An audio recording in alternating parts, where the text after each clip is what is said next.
Coach Mack joins me for the post-game visit, and holy cow, I have about 1,000 things I'd like to ask you, but we'll start with a football game. It got to the point in the second half that for everything we did, they had an answer offensively. Yeah, and we thought we were in pretty good shape in the first half. We played defense. They had a couple of big plays on us in the first half. They hit the first pass play where our secondary got sucked up on their play action, and but allowing that team 2 scores and being ahead 17-14 at halftime, we thought we were in pretty good shape. Yeah, me too. And I think everybody did. We had the edge on them in yardage and time of possession and everything at the half, but things turned around in the second half. I don't know that they necessarily did much different. It's just that between Reed and Schroet, they did a lot of damage. Right. Yeah. Those kids are really good athletes. And for the first time all year, it may have been that we got wore down. Man for man out there, except for Evan, everybody was really good size, and we had to work hard on the offensive side, to run our running plays, and then just about every one of our kids are back up there up front and going back to back offense and defense, and it looked like we were a little bit tired. We missed a lot of tackles in the second half, which that is something that happens when you get a little bit tired. And but the kids gave their all. They never gave up all the way up to the point where we thought we had the onside kick there. And in fact, you guys must have had a pretty good view of that because we're sitting right at the 50. And I thought we got it, and they said we touched it before it got to the 50. And I told the officials, I don't know for sure, but when I go back and look at the film, I'll make sure I let you know. But that was unfortunate because we had all the momentum going in, and we were confident we could have gone down there and probably tied it up. Well, you love it that your kids, even though Canton got ahead time and again, here came the Hards roaring back. Well, that's the moniker for these kids. They've never given up on anything. They went through their sophomore year, these seniors, and 2-7, and getting beat up by a lot of people then. And then last year, 4-5, and we won a couple of early games or scored a touchdown, in an early game or in the playoffs last year, just not quite getting there. And then this year, they put the time and effort in. I told these kids, and I said at the pep assembly yesterday, these kids got nothing ever to be ashamed of. Once last year ended, they started up right away in the weight room and conditioning and doing everything it needed to do to turn this thing around and be a playoff team. And here we jump on a bus, and we're on a bus for 3.5 hours to come up here, and I was impressed by we were loose, we weren't real tight, and we came out and took the opening drive and went right down. I don't know what it was, probably 4, 5, 6 minute drive, and did exactly what we wanted to do early, but they just had a little bit more steam in the second half, and try as we may, we just couldn't get back over the hump once they took the lead. It's fun to be back in the playoffs, gut-wrenching as this is, that the season ends just like this, that quick. It's fun to be back in the playoffs, and maybe the kids will note that it is special to make the playoffs, that it's something to hang your hat on. Well, I hope so, because it is something special, and that's something else I pointed out. Is this is the only sport that IHSA where you actually have to qualify for postseason play. Everybody else it's kind of handed to them. You may not get a good seed, but at least you got a chance, and so you got to earn your way on the football field, and it doesn't just happen on the field. It happens in the weight room, it happens on the track, and it happens those early mornings or those late nights where you're doing all that extra conditioning to get those 9 games in, and hopefully you do well enough to advance on. And I know the senior group has been great leaders in that aspect, because we'd have our workouts and then they go home and do their own workouts, and that's what it was, all off season during the summer. And hopefully the young guys understand what it really takes to be successful, especially with the schedule and the conference we have now, because it's only gotten tougher. And we have our scenario with the Mississippi Valley. We played Mascoutah and Balto, and that's going to end up rotating every 2 years. So there's going to be Highland on the schedule, and Jerseyville, and some of those other teams that are involved with that. So, you know, kind of playing Breeze and Muhammad at the front and tail end of every season, it's a tough schedule, and you have to be prepared physically to be able to do that. And, you know, I couldn't be any more proud of these seniors, because time and time again, and you saw as well as I did, just amazing how, you know, we can give up a big play and all of a sudden you're a little bit down, and then we come right back and make plays. And, you know, Kevin had a tremendous game today. You know, Zach obviously always has a good game. You know, and they shut our middle stuff down, so Travis really couldn't do too much. And there's about, you know, it seemed like 800 pounds of meat in there, so that the yards he got were really tough. You know, and everybody just contributed, and it was a fun group, and it's one that I said, you know, I haven't had a more fun year. I've had some good years as a coach, but none of them, you know, this is up there with any of them, and just because of that group of kids from 1 to 13 are just special kids. Yeah. Why don't we mention them?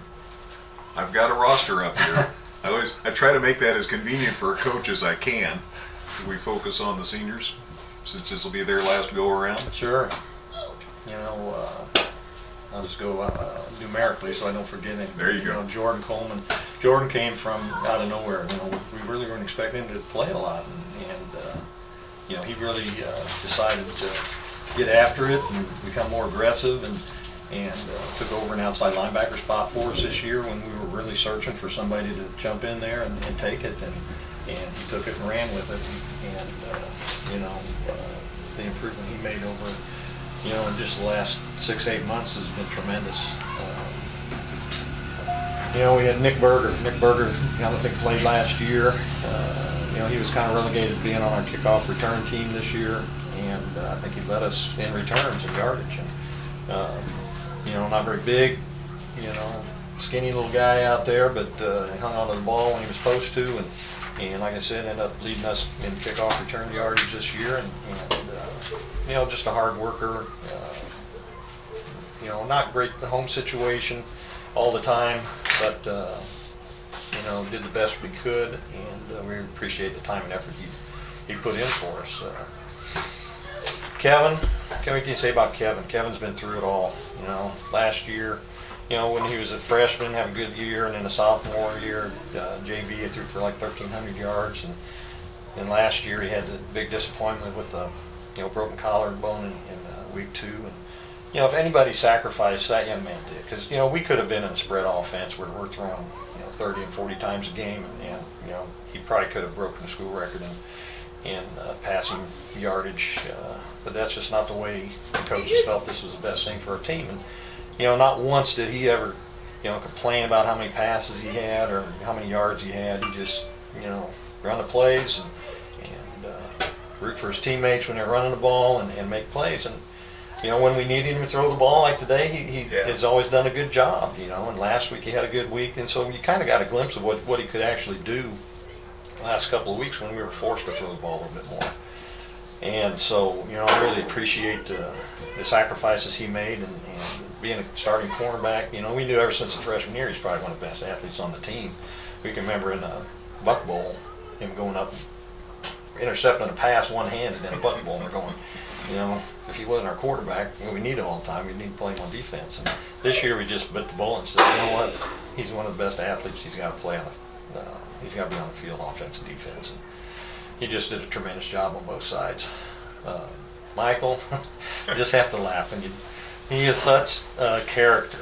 And, you know, some of the weeks, you know, after we got him initially, all his practices in, and then, you know, soccer started, it was just tough to get him. You know, we would have him for one practice a week, a lot of weeks, and then he's playing 3 soccer games and a football game, and but he just did a tremendous job for us coming, and really being a first year playing at corner, we just threw him out there.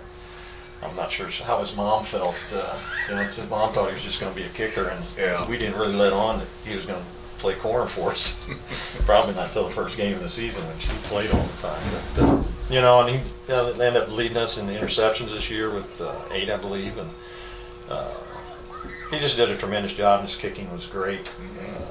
you know, a lot of people gave him a little bit of grief last week with the miss, but you know, he had everything today, and Well, that punt was huge for the that, end zone. yes, it was, and that's all the kids. That's one thing, you know, we had to call timeout because the shot clock was rolling down, and they go, you know, let's stick Michael in there because he can kick the crap out of the ball, and you know, and he did. Mhm. So Michael's has just done a great job. Travis Durbin, you know, he really picked it up this year, and he's another one that sacrificed because, you know, we come out and take leads this year and people start throwing the ball over the place, and he's had over 100 tackles, I think, the last 2 years, and, you know, I think going into today he had like 74. You know, that's just two things, people throwing the ball out on us, and part of it was his own fault because offensively we had a lot of runs and kept time for possession with our clock, and defense early in the year just wasn't out there that much. And you know, he just bided his time and played defense and worked hard, and one of the most intense kids out on the field, but one of the most likable kids you could ever want to know off the field. And, just a fantastic kid. Kane Verdine, you know, unfortunately got hurt at the beginning of the year. He was you know, with us today, but hasn't been able to be on the sidelines much because of his injury, and that's just unfortunate to anybody that would lose their full senior year because of an injury. But you know, he was always with us in heart and in spirit, and we appreciate him just sticking around and helping us out whenever he could. Zach Miller, tremendous athlete, tremendous desire, just a, you know, fun kid to be around. And, you know, what can you say? You know, when we needed yards, we go to Zach. And when we needed to score, we go to Zach. And, you know, he was always up for it and always get mad when I wasn't calling his number. You know, kind of had to get on him a little bit because he shows his emotion on the field. And, you know, there's other guys we got that can score and so forth and run the ball.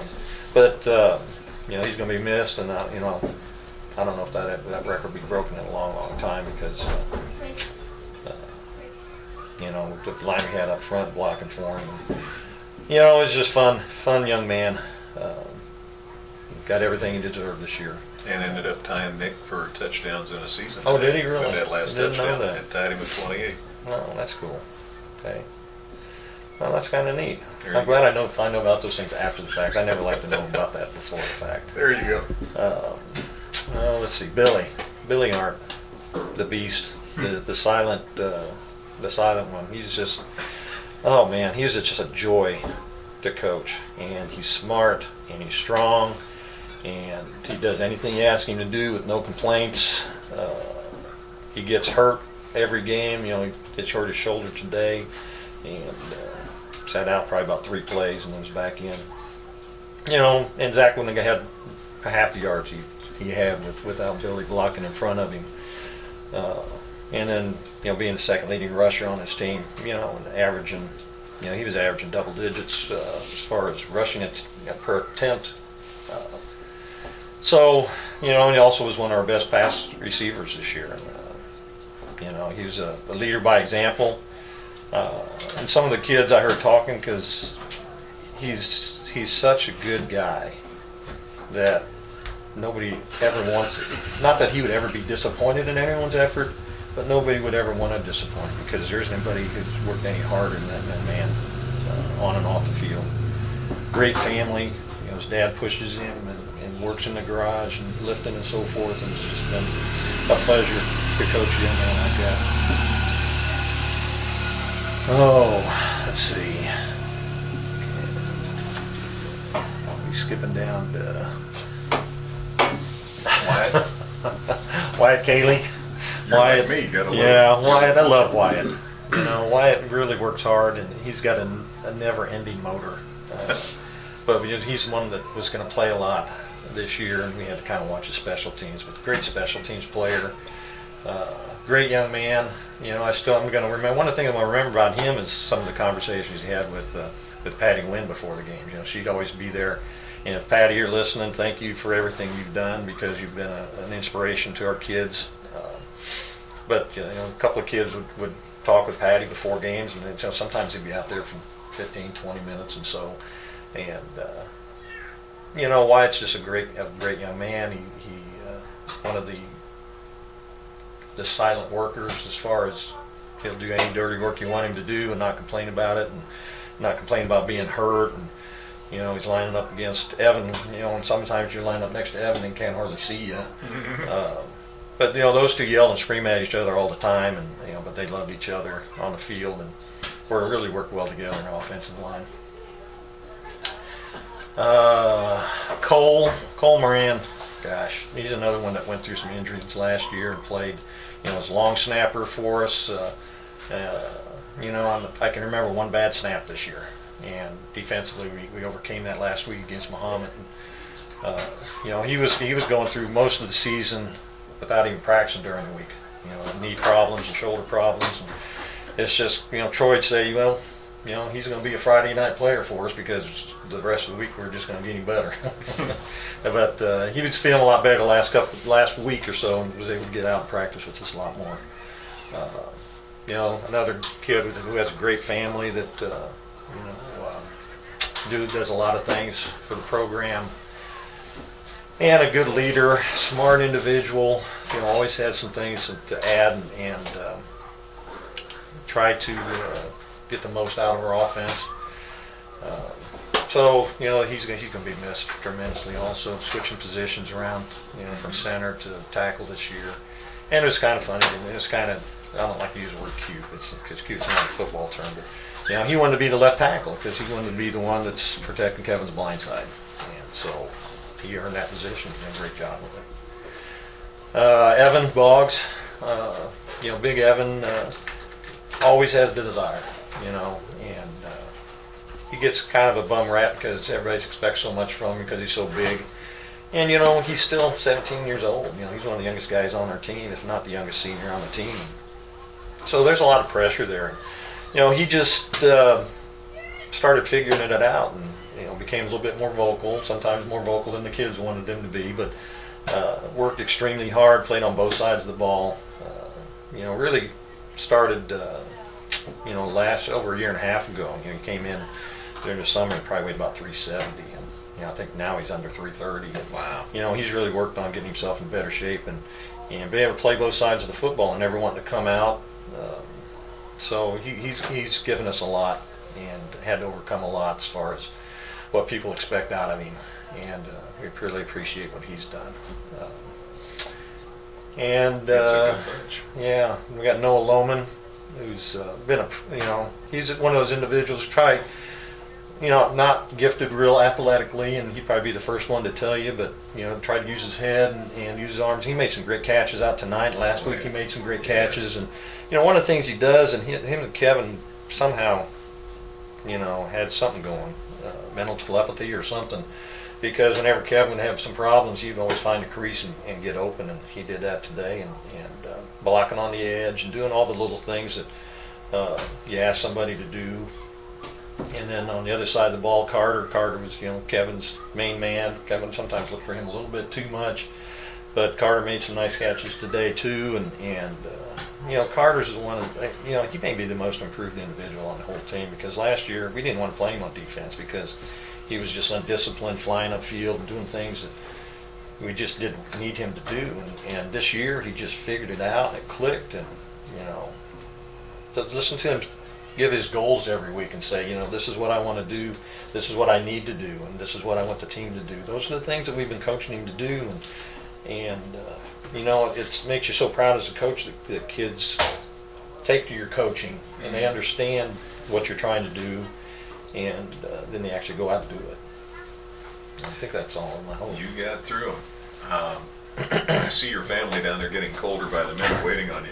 Was that your mama down there? Yes. I thought I saw her earlier. She wasn't feeling too well. She tried to come to last week, and she was really disappointed she didn't get to senior night. But they just live in Springfield, so that was only about an hour and a half drive. So. For them, yeah. Yeah. That's good. I tell you, you're a graduate of Teutopolis High School. Now, that's interesting how that came about. But I've been around long enough. I remember when your dad was there as the superintendent.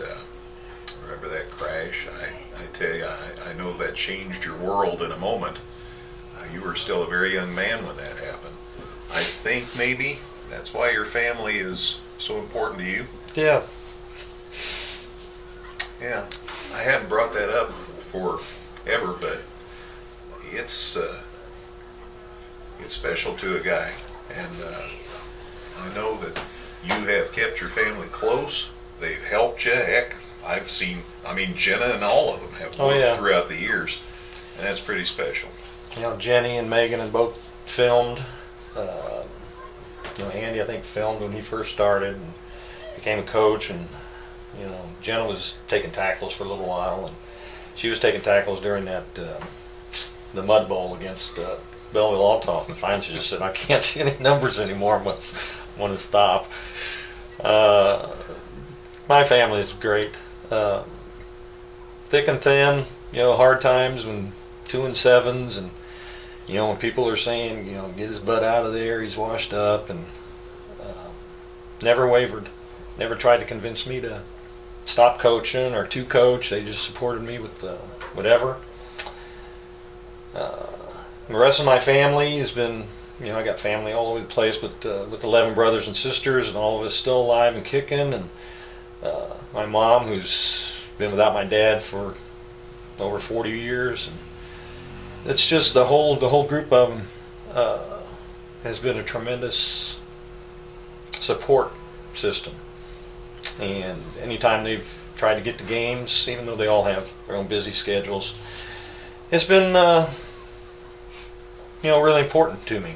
And so one of the reasons for getting out is to be able to spend a little bit of time with them. And I told them, I says, now I'll have some weekends free, I guess, to get to Springfield a little bit more often, and get a little jealous on Facebook and see some. I got nieces and nephews, and I don't get to see, and I regret. I had a young nephew that played football in St. Louis, and I never ever got to see him play because his games are always the same nights as our games. And so those are the kind of things that were pulling on me, and so those are some things I've looked forward to. Hopefully I'll stay busy, because I know I'm going to miss the coaching. I'm going to miss being out on the field. I'm going to miss the young men. And I've gotten, Facebook is a wonderful thing, because I've really gotten back a hold of some individuals who I haven't talked to for a while and who don't live around the area. Been wishing me well, and congratulations on the retirement from the football coaching. And it's nice to know you have an effect on some individuals. But it's kind of weird, because they had that little reception last week, and I had all these pocket of kids. It was Jeff Weymouth and Travis Franklin, and those guys from the first year, they're here, and then a few guys from this era, and then Nate's group. And I see all these kids as 17, 18-year-olds, and then to see them having their own kids, and it's just kind of odd for me to picture them that way. But there's a lot of great young men that have come through this program and have made it what it is, and that's why it was important to me to stick around and be a part of it. And I really sincerely mean that, because it wasn't about me. It never was. I have great assistant coaches. I had great coaches this year. And Danny Custer was with me for years, and Terry Riker in the beginning, and Mike Euler and Tom Fish, and all those guys are important to me, and they made me what the coach that I ended up being. I took parts in the best parts of those guys and their coaching, and tried to put those within my philosophy here, and this is what I got. There you go. Well, I want to say, for some young men that are dear to me, I appreciate the job that you've done being a mentor, being a coach to them, and I'm sure a lot of people feel the same way, Mike. Well, it's been a privilege. Effingham's a great community, and they deserve the best, and hopefully whoever they get in to do this job next year, that the kids will understand the work ethic and help that individual out. And I don't know what coaches will be coaching, but it's going to be different. But it's just time. It's time for me, and to get somebody probably a little bit younger in there and deal with the things that are changing in high school football these days that are kind of a pain in the butt, to tell you the truth. And I just don't want to have to deal with that as much anymore. But the most important thing is the relationships, and hopefully I'll continue to have some relationships with all these young men and see them grow up and become adults and family men and members of our community. Something for for them to be proud of and for me to be proud of too. You bet. Thank you, Mike, Thank you. for everything. Hearts coach Mike McDonald.